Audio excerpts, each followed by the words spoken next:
সবার ব্রেকফাস্ট শেষ, এখন আমি আমার ব্রেকফাস্ট নিয়ে এসে পড়েছি। আমার ব্রেকফাস্ট করব।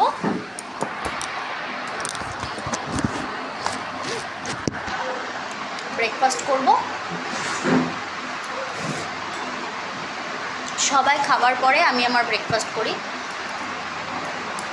সবাইকে না খাওয়া হলে ব্রেকফাস্ট আমার করতে ভালো লাগে না। সবাই শেষ হওয়ার পরে তারপরে আমি ব্রেকফাস্ট করি। তো সেম আমারও রুটি আর এই যে কুণ্ডুলি ভাজা।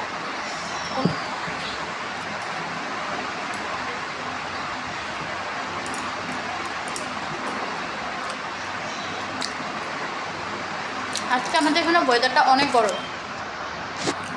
কালকে রাত্রে বৃষ্টি আসছিল, কিন্তু এখন গরম। সকালে আমি ব্ল্যাক টি খাই, সেজন্য রুটির সাথে আমি দুধ চাটাই পছন্দ করি। সকালে আবার দুধ চাটা খেতে পারি না, ভালো লাগে না খেতে। সকালবেলা